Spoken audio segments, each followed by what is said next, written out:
What's up YouTube, Cliff here from the Sunday Drive. Today we're going to show you how to remove the tailgate, bed, and rear bumper from my 2014 Silverado. So today we're going to be removing the bed, tailgate, and bumper from my truck. The reason I'm doing this is that I want to redo the undercoating. It's well known how terrible the factory undercoating is, and in the following video I'm going to be showing you guys how to redo your undercoating on your GM truck. This should be very similar to GMC Sierras as well as other GM vehicles and most trucks in general. The process should be pretty much the same. So let's get started. Right to the left of your spare tire at the back of the truck is where all of the wiring harnesses that are connected to your taillights, your backup camera are hooked up to your vehicle. To remove your tailgate, if you have the backup camera, you're going to need to disconnect this harness right here. All these connections have a red clip that you got to press up and then squeeze to release. There's also a blue connection, a gray one, and all the way to the far passenger side, a black one. All right, so as you can see, a little trick to get these off is to take a 90-degree pick tool, slide it from here, and rotate it to pop the connection off of this clip that's right there. That's the clip you got to release from. So if you look inside there, what you have to do is pry up on that part, or press from right here, and then pull off. With that disconnected, you can go ahead and pull the wire harness up through the hole. There you go. Now we can go ahead and remove the tailgate. To remove your tailgate, you're going to have these clips on the supporting arms. You're going to pull this clip out and then push it over top to release that. And then on the passenger side, you can see that there's a hole right here inside the hinge so that this will actually lift straight out. It looks like about a 45-degree angle, and then you'll be able to pull the other side out. So I'm holding up on the tailgate to relieve tension, so that I can slide that right off. And I'm going to slide the passenger side out, maybe.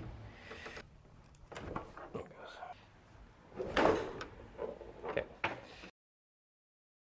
To disconnect your filler neck from your bed, there are two T30s right up top here you're going to remove.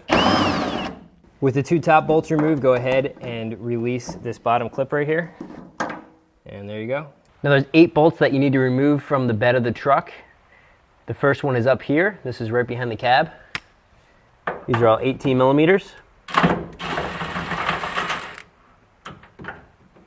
The next one's about a foot behind that first one, towards the back of the truck. The final 2 are at the back of the bed. There's one right here, up inside your frame. You're gonna need an extension to get to it. And the last one's all the way right behind the tailgate, inside this part of your frame, and you're going to need another extension to get up to that.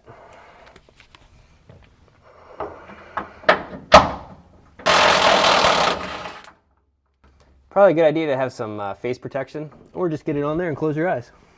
Face and ear.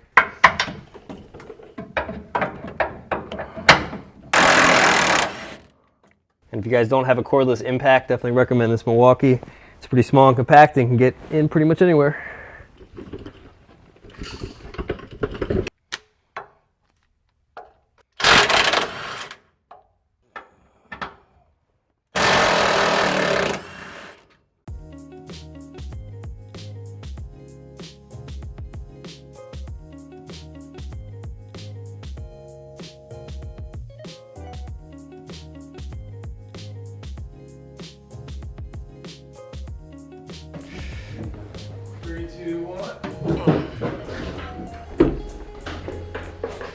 That's what's up.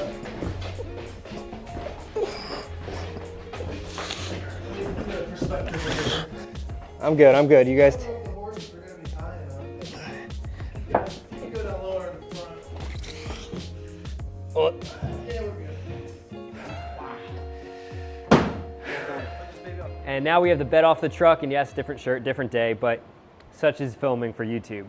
So here are where the holes are. There's one right back here where we came up through the frame and removed the one bolt. There's a second one right over here. And then as we move along the bed, there are 2 more towards the cab, one right here, and the final one right up behind the cab here. One thing we found when I went to remove the bed, there was a line getting caught underneath of this right here. Now it was just a black ground and red power, so I cut them. However, if I had unclipped here, and removed this harness right behind the frame right here, I could have had that wire release. However, it was really hard to see with the bed in here. So removing the spare tire would have made that a little easier. It's just a black and red wire, very easy to resolder that back together, and that was running over to the passenger side. So I cut that. That's one thing to be aware of when you go to lift off your bed. You might have some wires caught here. Just be cautious. You don't want to rip any of your harnesses out.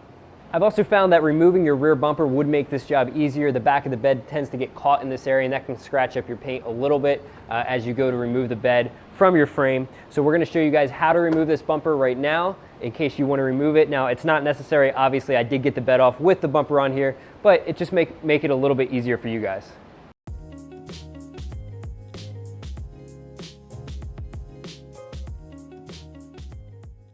First, go ahead and disconnect the wiring going to your brake harness at the rear. If you don't have a brake package, you're not going to have to worry about this, but I do.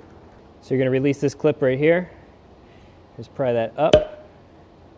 And then you're going to press in from where you just released that clip and wiggle this off. There you go. Next, we're going to disconnect this line running right here to your rear lights. The harness connector for that is right over here inside the frame.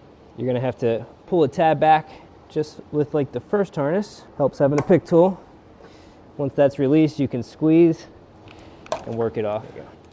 Now we're going to have to release these 3 clips.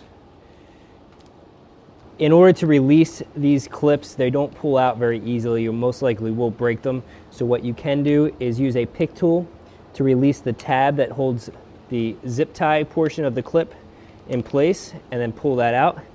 And then if you're careful, you can actually reuse this. In order to remove the rear bumper, there are a total of 10 nuts and bolts that you're going to have to remove. There's 4 right on this area on each side, and then 2 right in the middle. First, we have 2 18mm nuts we're going to remove right here. All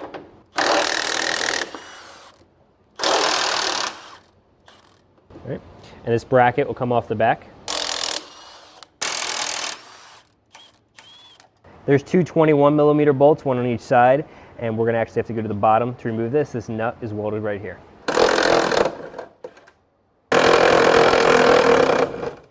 And there's 2 15mm, 1 on each side, right here. And finally, there's 2 13mm bolts that connect your bumper to your trailer hitch. At this time, you want to be holding up on your rear bumper. I have Brian holding it up just to make sure nothing falls down.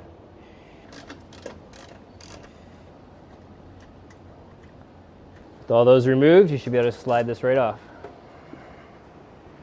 Now, the reason I took all these things off the truck is so that I can redo the undercoating. It's well known that the factory GM wax undercoating they put on is not very good at all. So in the following video, we're going to show you guys how to remove that wax undercoating, and then we're going to be painting my frame with POR 15 and finishing it up with some POR 15 rubberized undercoating. So if you guys want to know how to do that, watch the video at the link above. Thanks for watching, guys. If you enjoyed this video, please give us a thumbs up, hit that subscribe, and hit that bell notification so that you can stay in touch whenever we put a video out. See you guys here next time.